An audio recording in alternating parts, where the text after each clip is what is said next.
Cheers.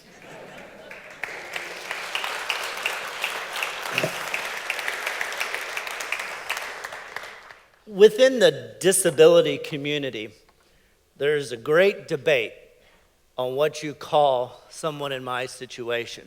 Is this a handicap? Is it a disability? Am I physically challenged? Do I have special needs? What is it? Well, you can call it whatever you choose to call it.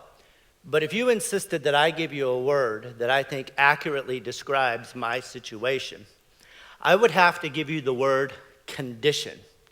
You see, I've become convinced through my life and through my travels that every one of us wrestles with some type of a condition in our life. Well, what's a condition? A condition is a basic part of who you are that can sometimes get in your way of living a full, happy, and productive life. A condition could be something as obvious as being a female versus being a male, or poor versus being rich, old versus being young, rich versus being poor, or an entrepreneur or an executive. All of us have something in our life that can potentially hold us back and make us feel overwhelmed and that our life is out of control. Our challenge is to how to prevent the conditions from becoming the handicap. Tonight, I'm going to show you how we are co-creators of our own reality. In other words, I didn't say that we are the sole creators. We are the co-creators of our own reality. In other words, there are limitations in life. I am not some idealistic American motivational speaker who's going to come in here tonight and tell you that just everything is possible if you believe. Instead, I look at myself as a fellow traveler or an advisor, if you will. But tonight, I want to share with you how we do create our own realities, and we have the power to shape them. I want to share with you how, even in the midst of limitations, we can do this in our life. We can't control the weather. We can't change the economy. And I'll go so far as to say that you can't change other people. So this evening, I just want to speak about the one thing in life that you can change, and namely, that's yourself, ourselves. It's really the only thing we have the power to change. Yes, I was born without arms, but I created a disability. But more importantly, I want to show you how whatever reality that you have going on in your life, you have the power to create whatever reality it is that you want in your life too. Again, we do this not alone, but in a bigger context of the world. We need other people's help. That's one of the things that I love so much that Europeans understand over Americans, is that sense of interdependence, and how you help me, I help you, and together we do more. But reality looks like this. We, as human beings, make reality out of three basic things, three processes. Everything in life begins with our perceptions, how we see things. Those perceptions naturally lead to emotional reactions, what we do in response to how we see things. Over time, those emotional reactions get proceduralized, ritualized, and formalized into a way of being, or in other words, a practice. And it's at the intersection of our seeing, doing, and our being that we create reality. As a child, I felt loved and secure. I didn't really see myself as all that different. But when I went off to school for the first time, that's when I began to understand just how different I was. Up until that time, my family did a great job of making me feel loved and protected. But when I went off to school for the first time at about the age of 5 and saw all my peers dart out onto a playground and jump on the swings or play ball, all I could do was stand behind and start asking a lot of serious questions in life. And as I gazed out on that playground, I had one predominant perception of life. I was different. Of course, that put me into sort of an emotional spiral, a downward spiral of despair. Oh, I wish that I could have been out there with my peers, but I always came back to the fact that I was different. What if I went out there and I tried and I failed? The fear of failure kicked in. Or what if I went out there and I created a scene? The fear of embarrassment haunted me. Or what if I went out there and my peers just didn't want me around because I slowed them down? The fear of rejection haunted me. And it wasn't long before these fears began to fester. And combined with the loneliness and the isolation of feeling relegated to the sidelines, it's as though my mind went into a mental tailspin, that downward spiral of despair. And my motivation became non-existent, my self-esteem was low, my attitudes were negative. In school, I barely did what I had to do, and that's really all I did. And I continued to go through life like that for a long period of time. Oh, my parents tried to show me how other men with similar disabilities adapted their clothing to show that how I might be able to live more creatively, but I didn't want to listen to any of that. They helped me get artificial arms from the Shriners Hospital in St. Louis, and as you can see, I did have prosthetic arms, but these things were hot, they were heavy, and they were cumbersome, and they were a constant reminder to me that I was different, and I didn't like to wear them. So instead, I just kept going through life, manipulating and conniving people to do things for me. When things got tough, I allowed other people to do things. I, after all, had the most perfect excuse. And I just went through life feeling sorry for myself and acting as a victim. My brothers would help me get dressed in the morning before going to school. They would meet up with me during the day to help me use the restroom. My friends would carry my food from the cafeteria line to the table. They would even wash my feet for me before I ate lunch. You see, I was creating my new reality. It began that when I thought that I was so different. Then it led to that emotional reaction, that downward spiral of despair. Over time, everybody became to know me as a little handicapped little victim. It got so bad that I became so dependent on people. At 10 years old, I created my own reality. The reality was called a disability. Now, I was a small kid from a small town. Where was I going to go?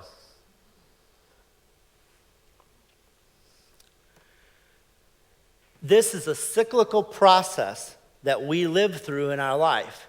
And I'll show you this.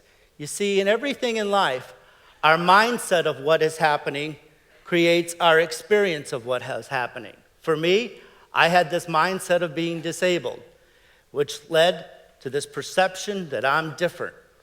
That downward spiral of despair, I became dependent on other people. What happened at the end of the day? I became disabled. The mindset of what's happening creates the experience of what's happening. And this reality, have you ever noticed that sometimes you're in a reality that you don't want to be in and you wonder why you can't stop it? It's because this process is going on automatically. And unless you stop it, you can't create a new reality. The day finally came for me when I was 10 years old and in the 5th grade for it to stop. One day, this speaker came to our school and tried to sell us all on the idea of going off to a summer camp deep in the Shawnee National Forest in the tip of southern Illinois, right where the Ohio and the Mississippi rivers converge. Think about this. To a bunch of 10-year-old 5th grade boys, this sounded like an incredible adventure. A week in the woods, horseback riding, canoeing, hiking, fishing, swimming, no mom, no dad, no brothers, no sisters, we're out of here. And of course I wanted to go too. So that evening after school, I ran home and I asked my parents if I could go. Now I want to acknowledge that there is a very peculiar way that mothers think. Here I was, 10 years old, wanted to go spend a week in the woods, and I couldn't even get my pants up. Anyone want to guess what she said? No. No? What do you mean, no? At 10 years old, most kids think they have the worst moms in the world. Mine was confirming it. I have 3 older brothers, Bill, Joe, and Tom. They had been to this camp in previous years, and all my friends said they were going, and I really wanted to go too. But suddenly, my mom realized that, hey, John was growing up very quickly. And she knew that if I didn't start changing then, that I probably never would. She is a very wise woman. She understood that the mentality can create the identity if we're not careful. So that evening, she called a meeting with my father and all of my brothers. I mentioned to you earlier that I have 3 older brothers, Bill, Joe, and Tom. But what I haven't told you is that I also have 4 younger brothers, Ron, Jim, Patrick, and Paul. Yes, that's 8 sons. Now, if you're the parents of 8 kids, you might get a little busy. Constantly helping one of my brothers with homework, taking another one to ball practice, running me to the doctors, and somewhere in the midst of it, they just got tired of fighting with me. But that evening, my mom knew that she had an opportunity to teach me something. So her and my father called a meeting with all my brothers and sat them down and explained to them that things just had to change. The bribing, the sweet talking, the coaxing, showing me how other men with disabilities adapted their clothing, none of it was working. Now they were at the end of that proverbial rope, and they were going to practice something that we Americans call tough love. Tough love is a term that we often use in America to describe what we have to do for people that we love, even though they may not appreciate it or even understand it. For example, maybe when a child is reaching for a hot stove and a mother swats the hand away, the child gets upset.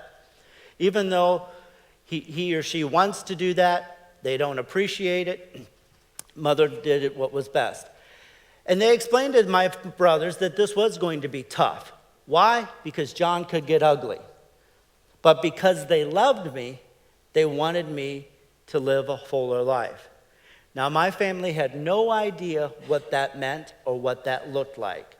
They just knew it had to be something better than this different, dependent, disabled thing that was running around the house making everybody's life miserable. So here was the plan. They told my brothers, no more help, none, until John starts taking some responsibility for himself to at least try to deal with his condition. If he can't get dressed tomorrow morning, fine, he won't go to school. And then they ended the meeting with a final charge. If we catch any of you helping him, you will be the one disciplined for it. Well, I didn't know this little meeting happened. Somehow I didn't get invited. The next morning I woke up and I went through my manipulative con game with my younger brother Ron. Ron and I shared a bedroom together, and he always did everything I told him to do.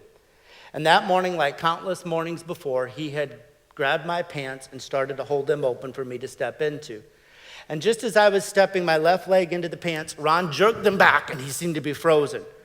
And I could tell he was torn between fear and compassion.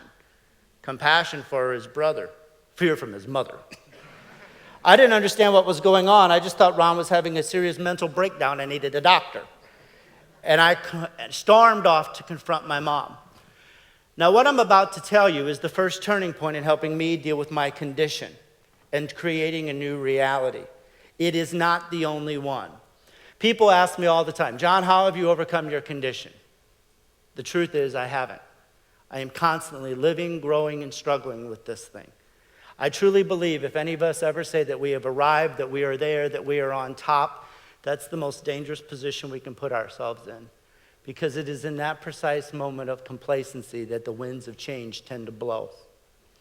So there I was, standing in the doorway of my bedroom that morning. Sweat was beating up on my forehead. My heart was starting to pound. And sitting on the corner of the bed in the side of the room was my mother. And with every belligerent, insulting word that a 10-year-old little boy knew, I let her have it. Why are you doing this to me? You don't love me. You're the worst mom in the world. Can't you see that I don't have any arms? I can't do this. You don't love me. And with everything that I threw at her, I was trying to make her feel guilty and push those buttons to make her feel guilty and change her mind. But she wouldn't do it. I look back on that now as an adult, and I can see that my words had to hurt her. But also my words today cannot express enough appreciation and gratitude for what she had begun to do that day. What did she do? And why am I telling you all of this? What does what happened between me and my family so long ago have to do with all of you at this TEDx event here in Budapest? I believe it has to do with life and who you are and where you want to go, but most importantly, how you're going to get there. It has to do with tough love. But see, I'm not just talking about the traditional notion of tough love. I'm talking about the ultimate notion of it.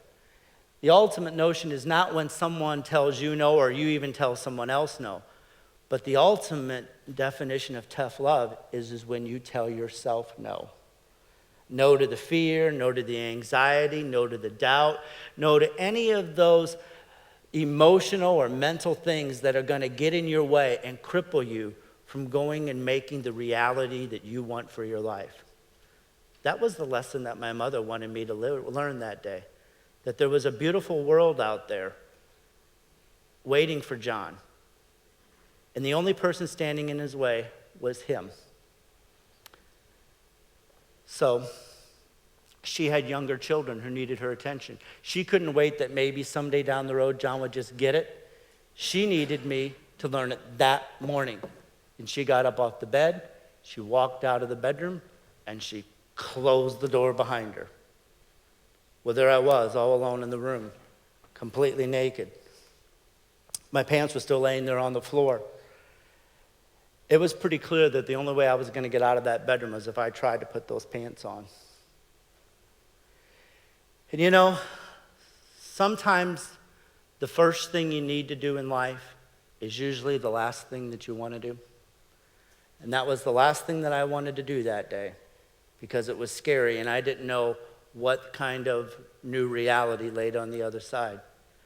But I stepped my naked body into each pant leg, and then I laid down on the floor and put my feet up into the ears and jiggled the pants down to my legs, and then I stood up in a bow-legged squat with the pants stretched around my knees. I looked like a cowboy, I just got off a horse in Texas.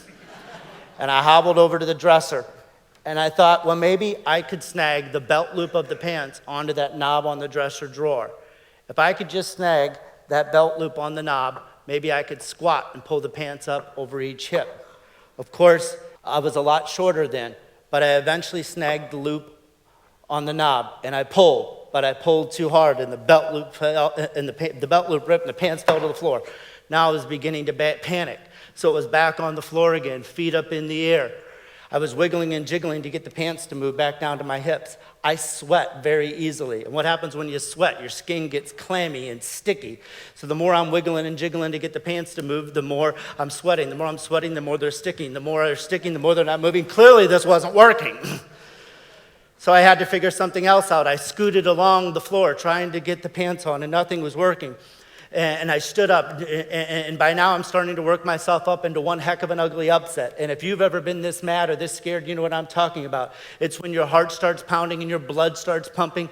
And I felt a dryness in my throat. I could feel heat coming off the back of my neck. I felt like the whole room was closing in around me. I was trapped. And then there was all the emotions coming to me. I felt totally abandoned and absolutely rejected. Because I knew my family was on the other side of that door and could come in here and help, but nobody was doing it. And finally, I just fell to the floor in exhaustion.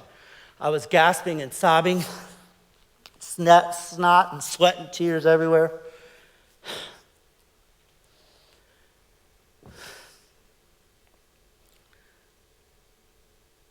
It was the loneliest moment of my life. But somewhere in the midst of that silence, it was like I heard God say, you know, if you just shut up, I can help you here. And as I laid there on the floor, suddenly something happened. I had a new perception of my life. Remember I said everything begins with a perception? Suddenly I saw how stubborn I had been being. And I saw that this is where my negative attitudes, my low self-esteem had brought me to the floor, stripped not only of clothing, but every possible defense. I couldn't fight anymore. And then I started thinking about strong people, other people I knew with disabilities, who had worse conditions than I ever hoped to have. And I started thinking about how many of them talked out their problems. They thought creatively. They didn't make the condition mean something personal. They just picked up the broken pieces of their life and they moved forward. They didn't fight themselves. They fought their problem. And suddenly I realized that I had a choice to make. And ladies and gentlemen, I'm going to assert that every one of us in this room has that exact same choice to make. You see, there's people that don't have much of a choice of what they can do today. There's other people who don't have much of a choice on where they're going to go today. But every one of us has a choice in who we are going to be today. We can be loving, to be kind, to be resourceful, to be a team player, and the list goes on and on. It doesn't cost you any money. It doesn't take any time. That morning, I chose to be responsible, and I got up off that floor. Now, it didn't happen that day. It didn't happen that week. It didn't happen that month. But slowly, over time, I began to figure things out. In choosing to be responsible, I had to come up with more creative solutions in a day than many of you come up in a week just to get into this room here tonight in Budapest. You might notice that my shirt is tailored around the bottom. You see, when you don't have hands, you can't tuck your shirt tails into your pants. So my philosophy is, if it causes a problem, cut it off. You might notice that these socks are different. The big toe are separated. These come from Japan because in traditional Japanese dress, they wear a lot of thong sandals. Tabis allow me to have my feet covered, but use my toes. This is my watch. It's on my ankle. This is my wallet. This is a London Underground ticket holder from the London Underground. I keep my driver's license, credit cards, and dollar bills right here in the bottom of my shoe so I can get to it easily and quickly. I can't keep it in my back pocket. I'd give myself a hernia every time I reach for it. Those are some fast examples of the things that I've had to figure out in creating this new reality. Now let me give you an idea of what my life is like today. Today, several times a month, I'll pack my bags. I'll get in the car, drive to the airport in St. Louis, take off on an airplane in a different direction, somewhere around the world to deliver seminars and do coaching and facilitating with organizations. That means toting the heavy luggage to the airport on my own, getting this foot up on a high counter to check into a hotel room. I own my own home. If the garage door breaks or the furnace quits, I got to try to fix it with my feet. I get dressed myself. I'm an artist. I like to paint. I like to cook. I learned to snow ski in Austria. I've climbed all 272 steps of the Batu Cave. That's a Hindu temple that's built into a steep cliffside in Malaysia. I've snorkeled in the South China Sea, navigated the London, New York, and Paris subway systems on my own. I've written a book. I have my master's degree. I've met the Pope in the Vatican, and I'm married to a lovely, wonderful woman, and I have a beautiful 3-year-old daughter. Thank you. Thank you. Thank you. Thank you. Thank you. Thank you. Our only real handicaps are the thoughts that blind us, the feelings that deafen us, and those old, tired excuses that paralyze us. If you can change those things, you can change your life. Thank you.